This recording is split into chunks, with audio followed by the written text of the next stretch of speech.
আসসালামু আলাইকুম রাহমাতুল্লাহ। চট্টগ্রামের প্রথম পূর্ণাঙ্গ digital school south Asian school কর্তৃক আয়োজিত অনলাইন ক্লাসে অষ্টম শ্রেণীর শিক্ষার্থীদেরকে জানাচ্ছি শুভেচ্ছা এবং স্বাগতম। সুপ্রিয় শিক্ষার্থীরা, আশা করি তোমরা ভালো আছো। দীর্ঘ এক সপ্তাহ পর আমরা পুনরায় আমাদের অষ্টম শ্রেণীর ম্যাথ ক্লাসে এসে উপস্থিত হয়েছি। আমরা ধারাবাহিকভাবে পাটিগণিতের বেশ কিছু অধ্যায় শেষ করেছি। প্রথম অধ্যায় 2.1, আবার বীজগণিতের 4.1, 4.2, 5.1 এই অধ্যায়গুলো শেষ করেছি। যেহেতু আমাদের আগামী 17 তারিখ থেকে পরীক্ষা শুরু হচ্ছে, সেই জন্য পরীক্ষার সিলেবাস অনুযায়ী আমাদের কিছু অধ্যায় দ্রুত শেষ করতে হবে। তার মধ্যে একটি গুরুত্বপূর্ণ অধ্যায় হচ্ছে একাদশ অধ্যায়, তথ্য ও উপাত্ত। এই অধ্যায় থেকে ম্যাথ অবশ্যই আসবে। এটা প্রত্যেকটি পরীক্ষায় এই অধ্যায় থেকে একটি প্রবলেম তোমাদেরকে সলভ করতে হবে। দুটি ম্যাথ থাকবে, তার মধ্যে তোমাদেরকে একটা আনসার করতে হবে। অর্থাৎ আমরা ফিক্সড জানি এই অধ্যায় থেকে একটা ম্যাথ আসবেই, শিওর। হ্যাঁ, এটা আমাদের প্রত্যেকটা স্কুলের প্রত্যেকটি পরীক্ষায় এবং জেএসসি পরীক্ষায় এটা আসবে। অতএব এই ছোট একটা অধ্যায়, এই অধ্যায়টা যদিও ছোট কিন্তু অনেক গুরুত্বপূর্ণ। তো সেই জন্য আমি প্রথম থেকে যেভাবে কথাগুলো বলবো, যা লিখবো, তোমরা এগুলো একটু মনোযোগ সে শুনবে এবং লিখবে, বোঝার চেষ্টা করবে। আর কারো কোনো প্রশ্ন থাকলে স্যারকে সাথে সাথে বা ক্লাসের শেষের অংশে তোমাদের প্রশ্নগুলো তোমরা করবে। ওকে, আমরা কথা না বাড়িয়ে আমরা চলে যাই তথ্য ও উপাত্ত। তথ্য কি? তথ্য বা ইনফরমেশন। তথ্য কি সেটাকে আমি সহজে একজন বলতে বোঝাচ্ছি উপাত্তের মাধ্যমে। যেমন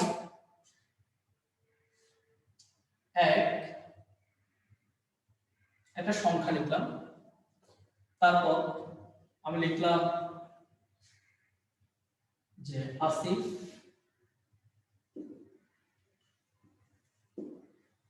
তারপর লিখলাম গণিত, তারপর লিখলাম প্রাপ্ত নম্বর,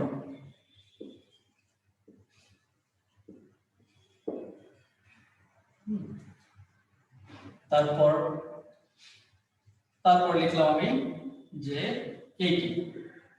দেখো, আমি এলোমেলোভাবে কিছু জিনিস লিখলাম যে আসিফ প্রাপ্ত নম্বর গণিত 80। এই যে এলোমেলো কিছু বিষয়, এই সংখ্যাগুলো, এই নামগুলো বা নাম সংখ্যা, এগুলোর একটা উপাত্ত। কিন্তু এই উপাত্তগুলোকে যদি আমি সন্নিবেশিত করি বা সাজিয়ে লিখি, তখন কি হয় দেখো। যেমন ধরলাম 1 নম্বর দিলাম, 1 নম্বর নাম লিখলাম কি আসিফ,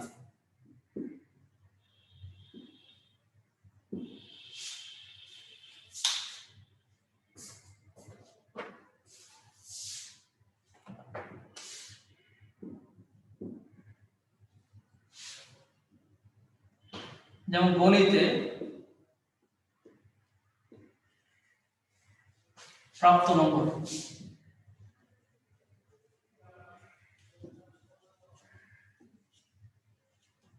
অর্থাৎ উপরে লিখলাম প্রাপ্ত নম্বর, তারপর লিখলাম বিষয়, তারপর লিখলাম নাম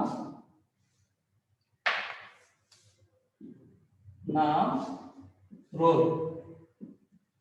তাহলে এখন দেখো, এই রোলের জায়গায় আমি লিখলাম কত 1, নামের জায়গায় আমি লিখলাম কত আসিফ, তারপর বিষয় লিখলাম কি গণিত, প্রাপ্ত নম্বর কত লিখলাম 80। এখন দেখো, এই যে এলোমেলো যেগুলো লেখা ছিল সেগুলো এক একটা উপাত্ত, সেগুলোকে যখন সাজিয়ে লিখলাম তখন কি বুঝলাম? তখন বুঝলাম যে 1 আসিফ, অর্থাৎ রোল নম্বর 1 হচ্ছে আসিফ এবং আসিফের গণিতে প্রাপ্ত নম্বর কত 80। তাহলে এটা একটা ইনফরমেশন হয়ে গেল, এটা একটা তথ্য হয়ে গেল যে অষ্টম শ্রেণীর একজন ছাত্র, তার রোল হচ্ছে কত 1 নম্বর রোল, যে তার নাম হচ্ছে আসিফ, সে গণিতে কত নম্বর পেয়েছে? 80 নম্বর পেয়েছে। তাহলে এই পুরোটা আমাদের একটা কি হয়ে গেল? তথ্য হয়ে গেল, ইনফরমেশন হয়ে গেল। এটা আমরা সহজে বলতে পারি। তাহলে যে কোনো উপাত্তগুলো কিন্তু আমরা সাজিয়ে লিখি বা সন্নিবিষ্ট করি বা এটাকে গবেষণা করে আমরা কি পাবো? একটা তথ্য পাবো।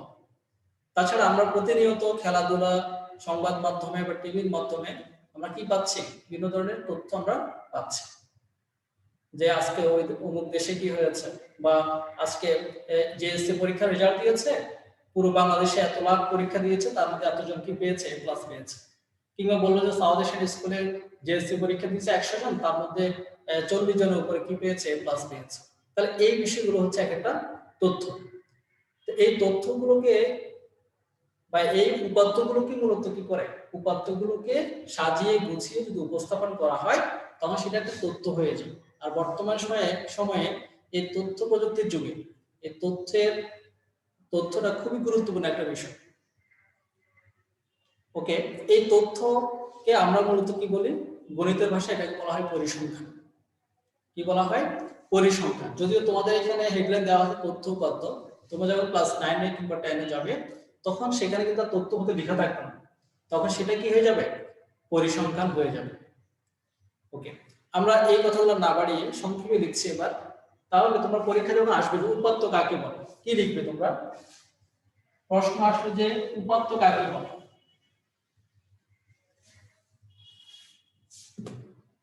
তখন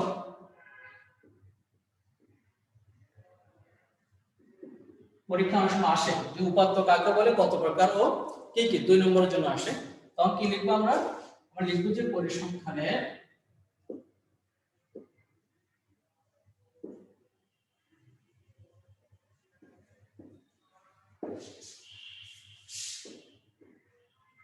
সংখ্যাসূচক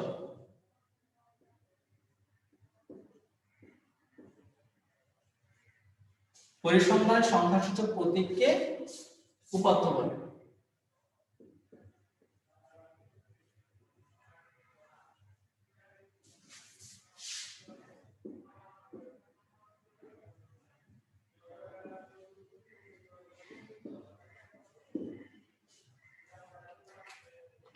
পরিসংখ্যান সংখ্যাসূচক প্রতীককে কি বলা হয়, উপাত্ত বলে।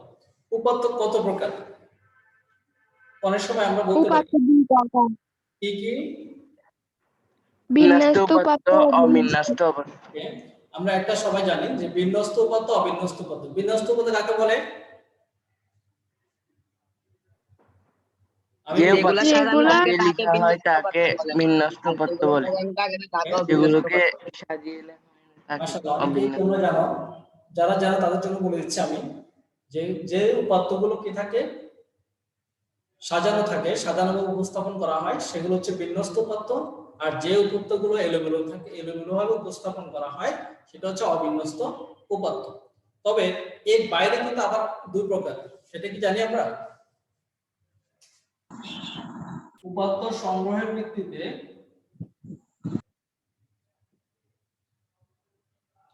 উপাত্ত 2 প্রকার। এটা হচ্ছে কিসের ভিত্তিতে, সংগ্রহের ভিত্তিতে।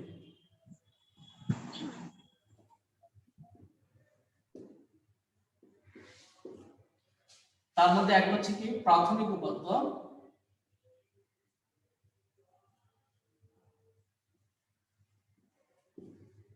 আর একটা হচ্ছে মাধ্যমিক উপাত্ত।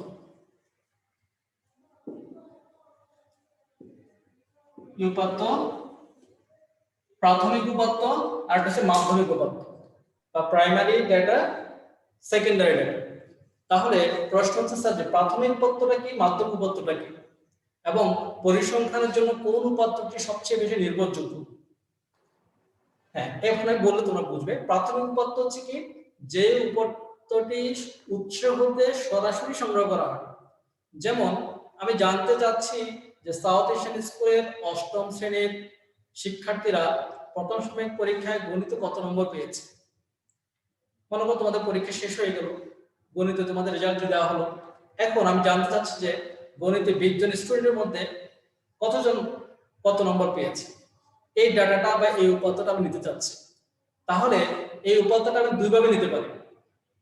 প্রথম কিভাবে নিতে পারি, সরাসরি আমি ওই ক্লাসে গিয়ে 20 জন শিক্ষার্থীকে প্রত্যেককে জিজ্ঞেস করে করে বলতে পারি তুমি কত পেয়েছো, তুমি কত পেয়েছো, তুমি কত পেয়েছো। এভাবে করে প্রত্যেকের কাছ থেকে কি করতে পারি, নাম্বারটা নিতে পারি। এইভাবে কিন্তু আমি তথ্যটা বা উপাত্তটা নিতে পারি যে 20 জন স্টুডেন্ট গণিতে এত এত নম্বর পেয়েছে। কিংবা তাহলে এটা একটা উপায় আর এই সরাসরি যখন আমরা উৎস হতে যে যার নাম্বার তার থেকে যখন নাম্বারটা কালেক্ট করব, সংগ্রহ করব, সেটা হচ্ছে প্রাথমিক উপাত্ত। আবার আমি কি করতে পারি, আমি চাইলে তোমাদের কাছ থেকে জানতে না জেনে আমি সরাসরি ক্লাস টিচারের কাছে যেতে পারি, যিনি তোমাদের শ্রেণীর শিক্ষক রয়েছে ওনার কাছে যেতে পারি যে আমি এই 20 জন শিক্ষার্থীর গণিতের প্রাপ্ত নাম্বার জানতে চাই। তাহলে ওনার কাছ থেকে কিন্তু আমি সহজেই ডাটাটাও কালেকশন করতে পারি। তাহলে এই তথ্যটা কিন্তু আমি সরাসরি তোমাদের কাছ থেকে নিয়ে নেই, আমি এটা মাধ্যমে নিয়েছি, আরেকজনের মাধ্যমে। তাহলে যদি অন্যের মাধ্যমে যদি করা হয়, কোনো উপাত্তটা সংগ্রহ করা হয়, তখন সেটা হচ্ছে মাধ্যমিক উপাত্ত। তাহলে এই ক্ষেত্রে আমরা বলতে পারি যে আমি যদি প্রাথমিক সবার কাছ থেকে পার্সোনাল নাম্বারটা নিই, সেটি কিন্তু অনেক বেশি খাঁটি এবং সেটি ভুল হওয়ার সম্ভাবনাটা কম। কিন্তু যখন আরেকজনের মাধ্যমে নেব, তখন সেই ক্ষেত্রে কিন্তু ওনার যেহেতু একসাথে অনেকের উপাত্ত লিখেছেন, অনেকের নাম্বার লিখেছেন, সেখানে ভুল হওয়ার সম্ভাবনাটা থাকে। তাহলে আমরা বলতে পারি যে পরিসংখ্যানের মধ্যে কোন উপাত্তটি বেশি নির্ভরযোগ্য। তোমাকে যদি প্রশ্ন করা হয় পরিসংখ্যানের মধ্যে কোন উপাত্তটি সবচেয়ে নির্ভরযোগ্য, প্রাথমিক উপাত্ত না মাধ্যমিক উপাত্ত, কি বলবে তোমরা? স্যার আপনি না হয় সংজ্ঞা লিখে দেন। আচ্ছা, সংজ্ঞা লিখে দেবো, সংজ্ঞা লিখে দেবো, সমস্যা নেই। কিন্তু তোমার তার আগে স্যার প্রশ্ন অ্যান্সার করো। প্রাথমিক উপাত্ত, গুড। একজন অ্যান্সার করতে প্রাথমিক উপাত্ত, গুড। কারণ প্রাথমিক উপাত্তটা হচ্ছে সরাসরি উৎস থেকে আমরা কি করা, তথ্য সংগ্রহ করা। তাহলে প্রাথমিক উপাত্ত কি লিখবো আমরা, যে উৎস হতে সরাসরি যে উপাত্ত সংগ্রহ করা হয় তাকে প্রাথমিক উপাত্ত বলে। লিখো সবাই।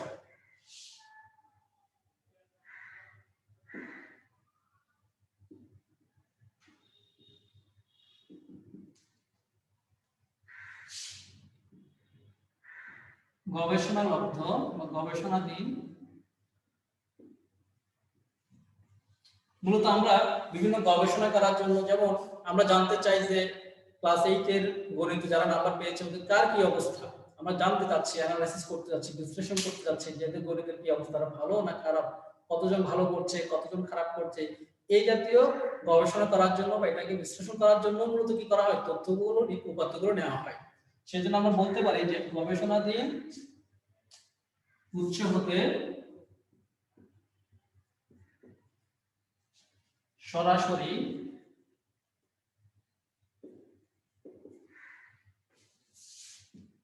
যে উপাত্ত সংগ্রহ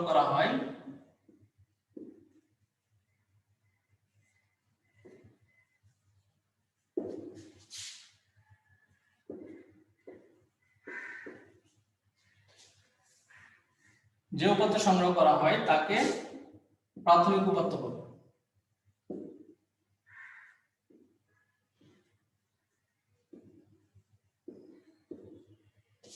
আর মাধ্যমিক উপাত্ত হচ্ছে কি,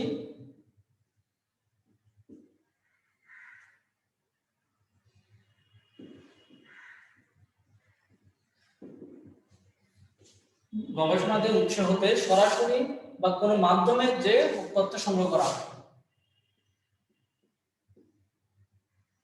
তোমরা কি প্রাথমিক উপাত্তটা লিখেছো সবাই? Yes sir. ওকে, গবেষণাধীন উৎস হতে কোনো মাধ্যমে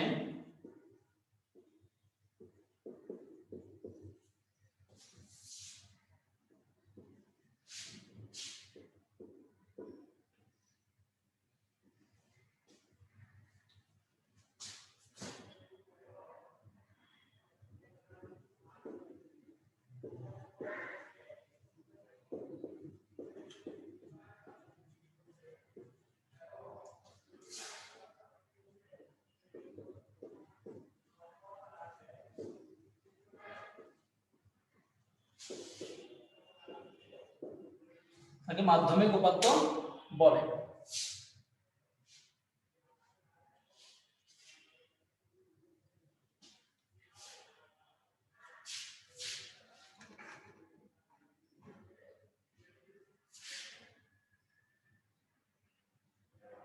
লেখা শেষ?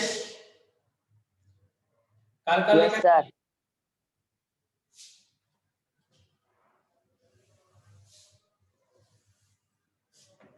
নাইমুল, নাইমুল লেখা শেষ?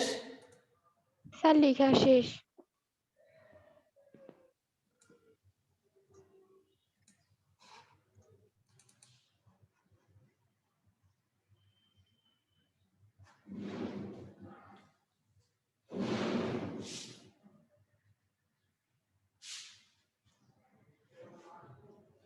এবার আমরা গণসংখ্যা সারণী তৈরি করা শিখব। আমাদের এই অধ্যায়ে সবচেয়ে গুরুত্বপূর্ণ একটা বিষয় হচ্ছে গণসংখ্যা সারণী তৈরি।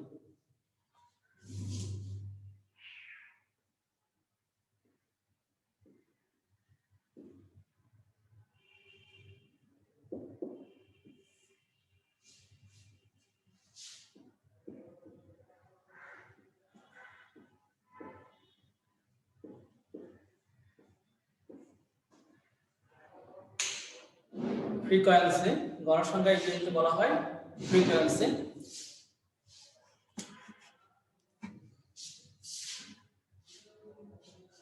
সবার লেখা শেষ? সাজিদ, তোমার লেখা শেষ?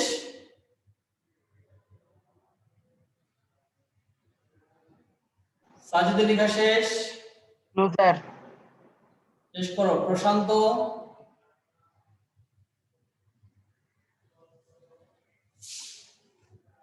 প্রশান্ত লেখা শেষ? তাহা, তাহার লেখা শেষ? স্যার লেখা শেষ আমার। শেষ স্যার। ওকে, তাহা, সম্পূর্ণা, স্যার শেষ। ওকে, শেষ হলে তোমরা আমাকে জানাবে। নাইমুল, স্যার শেষ। নাইমুলের লেখা শেষ?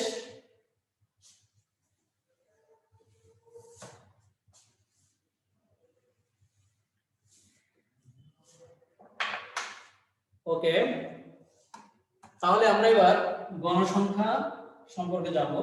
গণসংখ্যা কি?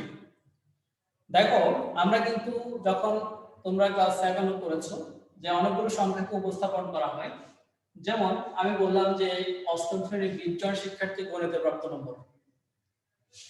যেমন আমাদের স্কুলের শিক্ষার্থীরা কেউ কিন্তু 40 নিচে পাবে না, সবাই 40-এর উপরে পাবে। সেই হিসাব করে আমি দিচ্ছি যে 20 জন শিক্ষার্থীর নাম্বার যদি কি হয়, একজন পেল 50, একজন পেল 60, একজন পেল 55 বা 55, একজন পেল তোমার 45, হ্যাঁ, এরকম করে নাম্বার পেল। কেউ পেল 58, 61, হ্যাঁ, এভাবে করে নাম্বার পেল। তাহলে এই নাম্বারগুলোকে যখন আমরা কি করবো, সাজাবো। যেমন আমি একটা শ্রেণী করলাম, শ্রেণীটা কিরকম, যে আমি 50 থেকে 55 পর্যন্ত বা 54 পর্যন্ত, 54 পর্যন্ত, 50 থেকে 54 পর্যন্ত কতজন শিক্ষার্থী এই কয়েকজনের মধ্যে নাম্বার পেয়েছে। তাহলে দেখো, আমি যদি এটাকে সাজাই, 50 মধ্যে 54 কতজন পাইছে? একজন, দুইজন, এই দুইজন পাইছে। আমি দুজনকে এবার দাগ দিলাম, তার মানে কতজন? দুইজন। তাহলে এই যে 50 থেকে 54 এটা একটা শ্রেণী। এটাকে কি বলা হয়? আমি শ্রেণী ধরলাম, যে 5 ব্যবধান ধরে একটা শ্রেণী ধরলাম।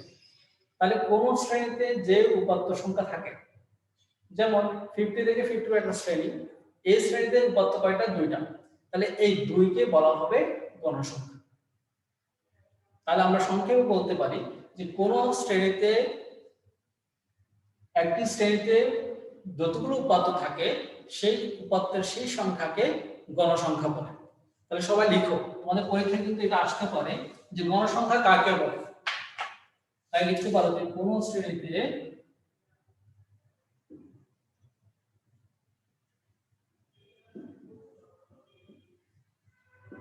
যতগুলো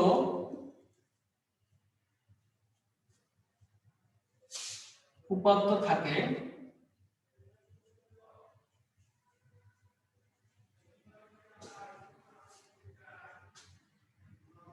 উপাত্তের সেই সংখ্যাকে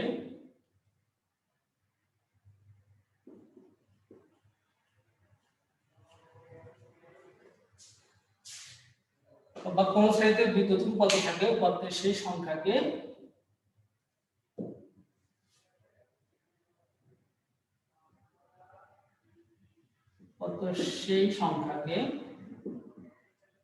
ওই শ্রেণীর গণসংখ্যা বলে।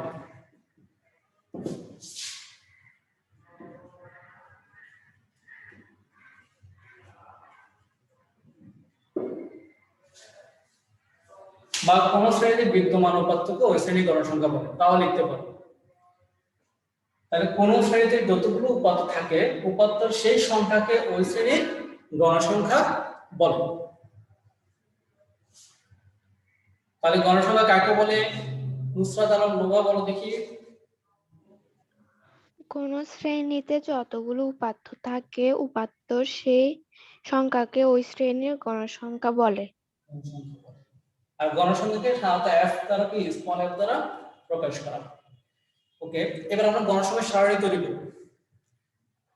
এবার আমরা কি তৈরি করব? গণসংখ্যা সারণী।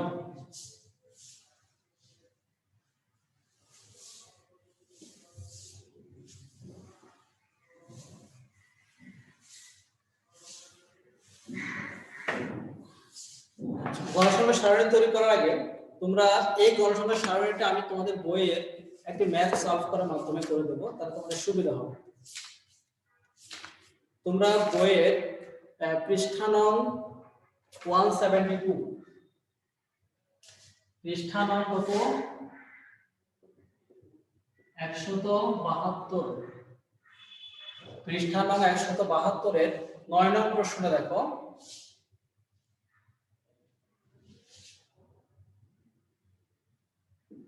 নয় নং প্রশ্ন, গণসংখ্যা নিবেশন সারণী তৈরি।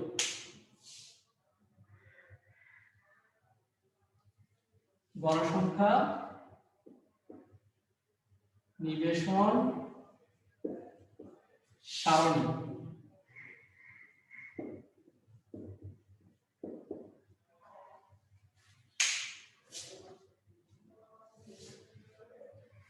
এই গণসংখ্যা নিবেশন সারণী তৈরি করার জন্য আমাদের 4টা ধাপ আছে। কয়টি ধাপ?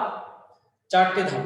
একটা ধাপ হচ্ছে পরিসর নির্ণয় করতে হবে, দ্বিতীয় ধাপ হচ্ছে শ্রেণীব্যাপ্তি নির্ণয় করতে হবে, তৃতীয় ধাপ হচ্ছে শ্রেণী সংখ্যা, আর চতুর্থ ধাপ হচ্ছে ট্যালি।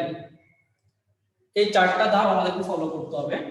তাহলে গণসংখ্যা নিবেশন সারণী তৈরি করার জন্য আমাদের প্রথম কাজ হচ্ছে উপাত্তের সর্বোচ্চ মান বের করব, সর্বোচ্চ সংখ্যা।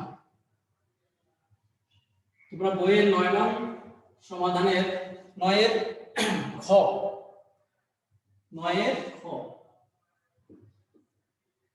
9 এর খতে দেখো কি বলছে? শ্রেণীব্যাপ্তির 5 নিয়ে গণসংখ্যা নিবেশন সারণী তৈরি করো এবং সারণী থেকে গড় নির্ণয় করো। আমরা প্রথমত গড়ের সারণী তৈরিটা শিখব। ওকে, তাহলে এখানে কিন্তু উপাত্ত দেওয়া আছে কত? 72, 85, 78, 84। এই উপাত্তগুলো আমি লিখে রাখছি পাশে। 72,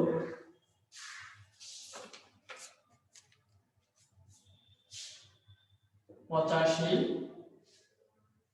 78, 84,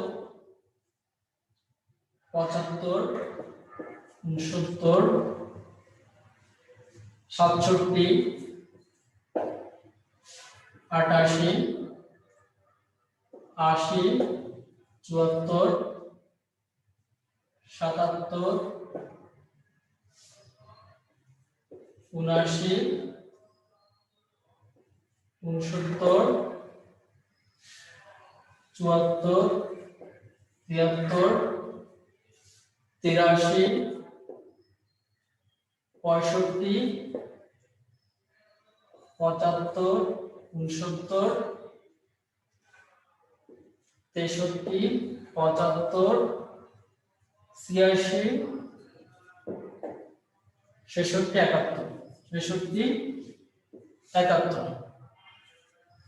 এই উপাত্তগুলো তোমাদের বলতে দেওয়া আছে যে 1টা 2টা 3টা 4টা 5টা 6 7 8 9 10 11 12 13 14 15 16 17 18 19 20 22 23 24 25 জন শিক্ষার্থীর যে বার্ষিক পরীক্ষায় প্রাপ্ত নাম্বার দেওয়া আছে। এখন এখান থেকে বলা হলো যে আমাদেরকে গণসংখ্যা নিবেশন সারণী তৈরি করতে। তাহলে আমরা সমাধানে কি লিখব? প্রথমে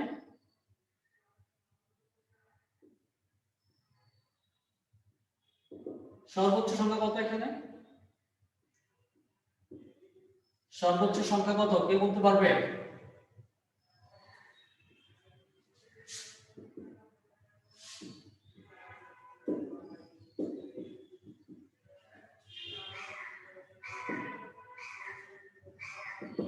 তাহলে গণসংখ্যা নিবেশন সারণী তৈরি করার জন্য আমাদের প্রথম কাজটা হচ্ছে আমাকে কি করতে হবে? প্রথম কাজ হচ্ছে আমাকে সর্বোচ্চ সংখ্যাটা বের করতে হবে। তাহলে আমি দেখতে পাচ্ছি এখানে সর্বোচ্চ সংখ্যা হচ্ছে 28 এবং সর্বনিম্ন সংখ্যা কত পাচ্ছি আমি?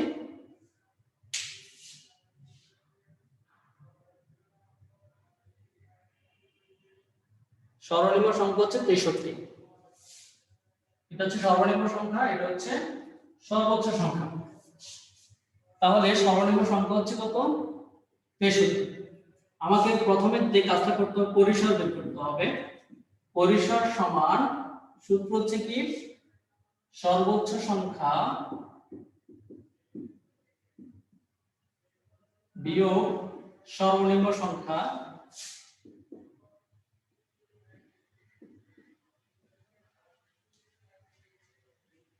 যোগ 1। তাহলে সর্বোচ্চ সংখ্যা কত এখানে?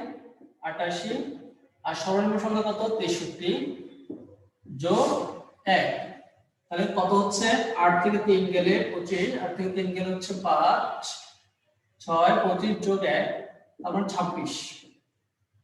অর্থাৎ পরিসর পাচ্ছি কত আমি? 26। এরপর আমাকে বের করতে হবে শ্রেণী সংখ্যা।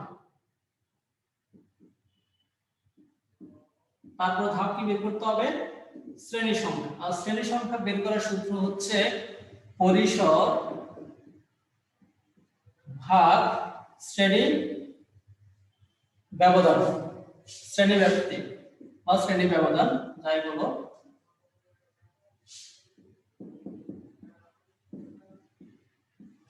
তাহলে পরিসর শ্রেণী সংখ্যা বের করার সূত্র হচ্ছে কি পরিসর ডিভাইডেড শ্রেণী ব্যাপ্তি। তাহলে পরিসর কত পাইলাম? 26। আর শ্রেণী ব্যাপ্তি তোমাদের পৃষ্ঠে বলা দেওয়া আছে যে শ্রেণী ব্যাপ্তি 5 নিয়ে। শ্রেণী ব্যাপ্তি 5 পৃষ্ঠে যদি বলে দেওয়া না থাকে সেক্ষেত্রে তুমি তোমার মতো করে 5 কিংবা 10 যে কোনো একটা ধরতে পারবে। তবে সাধারণত 5 ধরে করবে। কিন্তু শ্রেণী পরিসরটা যদি কম হয় 30 এর নিচে হয় তাহলে তোমরা কত ধরে করবে? 5 ধরে করবে। আর পরিসর যদি 30 এর উপরে বা 40 এর উপরে যায় তখন সেখানে তোমরা 10 ধরে করতে পারো। তাহলে কত হয় দেখো 26 কিন্তু তোমার যদি 5 দিয়ে ভাগ করবে হচ্ছে 5.2। 5.2 হয়। এই ক্ষেত্রে সবসময় মনে রাখবে শ্রেণী সংখ্যা সবসময় পূর্ণ সংখ্যা হবে। এই জন্য আমরা এটাকে কি লিখবো? আমরা নিয়ার ইকুয়াল 6 লিখব। যদি 4.2 আসতো তাহলে 5 লিখতাম, যদি 6.2 আসতো তাহলে 7 লিখতাম। সব সময় যদি শুধু 5 আসতো তাহলে 5 এ রেখে দিতাম। যেহেতু 5 এর পরে দশমিক আসছে, পূর্ণ সংখ্যা আসে না, সেজন্য পরবর্তী পূর্ণ সংখ্যাটা আমরা লিখব। ওকে, তাহলে শ্রেণী সংখ্যা শেষ, পরিসর শেষ, এতটুকু কাজ প্রথম আমরা করব।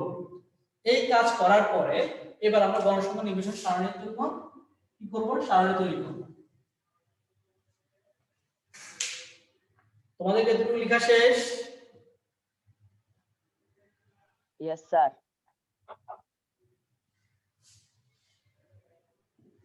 ওকে, এরপর আমরা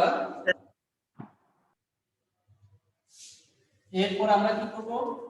গণসংখ্যা সারণী তৈরি করব। কিভাবে করব দেখো, আমাদের হাতে সময় কিন্তু খুব কম।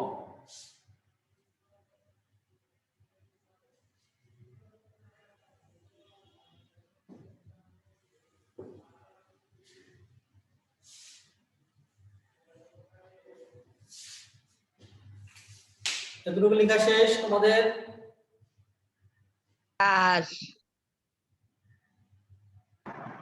Yes sir. ওকে, তাহলে শ্রেণী সংখ্যা সমান পরিসর ভাগ শ্রেণী ব্যাপ্তি। আশা করি এতটুকু লেখা শেষ। তাহলে শ্রেণী সংখ্যা কত হলো? 6। কয়টা শ্রেণী? শ্রেণী সংখ্যা কত?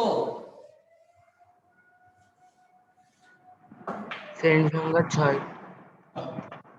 তাহলে এবার আমরা যে কাজটা করব, আমাদের গণসংখ্যা নিবেশন সারণী উপরে লিখবে গণসংখ্যা নিবেশন সারণী বা গণসংখ্যা সারণী, যে কোনো একটা লিখতে পারো। তো প্রথমে 3টা কলাম থাকবে। গণসংখ্যা সারণীর জন্য কয়টা কলাম থাকবে?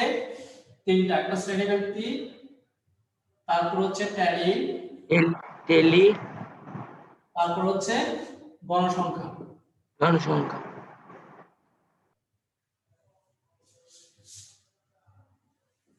তাহলে শ্রেণী আমাদের 6টা শ্রেণী হবে আর আমাদের শ্রেণী শুরু হবে কত থেকে 63 থেকে শুরু হবে যেহেতু সর্বনাম হলো 63 তাহলে 63 থেকে তোমরা 5 ব্যবধান শ্রেণী ব্যবধান কত 5 তাহলে 63 সহ হিসাব করবে 63 64 65 66 67 তারপরে এরপর 68 থেকে শুরু 68 69 70 71 72 তাহলে 5 থেকে 72 তাহলে দুটো হলো তারপরে 73 থেকে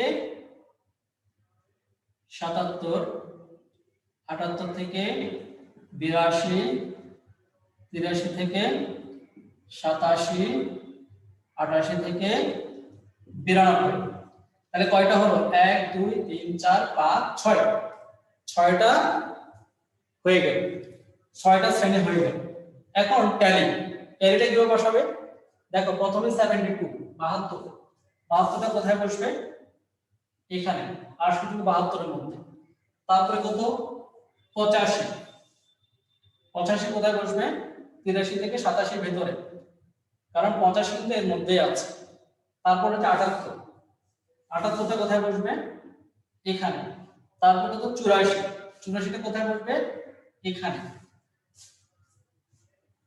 তারপরে কত 78 75 কোথায় বসবে এখানে 75 কোথায় বসবে এখানে তারপর হচ্ছে 69 67 69 কোথায় বসবে এখানে 67 কোথায় বসবে এখানে তোমরা যখন যেটি লিখবে সেটি কেটে দেবে তাহলে তোমাদের বুঝতে অসুবিধা হবে না তারপর হচ্ছে 88 তারপর হচ্ছে কত 80 তারপরে 74 77 74 77 74 হচ্ছে এখানে 77 এখানে তারপর হচ্ছে 79 69 79 এখানে 69 হচ্ছে কোথায় এখানে এরপর 74 73 এখানে 74 এখানে তাহলে দেখো 1 2 3 4টা হওয়ার পরে যখন 5টা যখন লিখবো আমরা তখন সেটাকে এভাবে কেটে দেব এভাবে দিতে পারো এভাবে দিতে পারো 73 74 এরপর আসো 83 65 83 কোথায় এখানে 65 কোথায় এখানে তারপর হচ্ছে 75 69 75 তারপর হচ্ছে 69 তারপর 63 75 63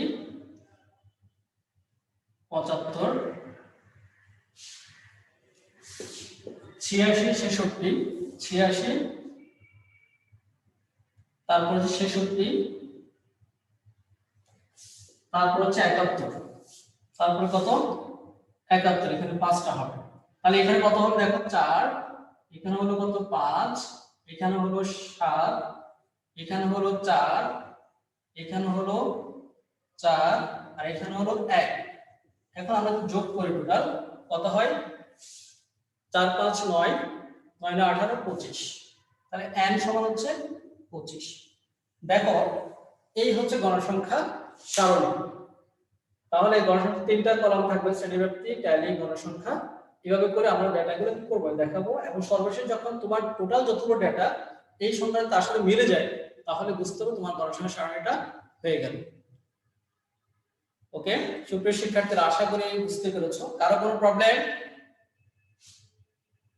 নো স্যার ওকে তোমার তুলে ফেলো আমাদের কিছুক্ষণের মধ্যেই নো স্যার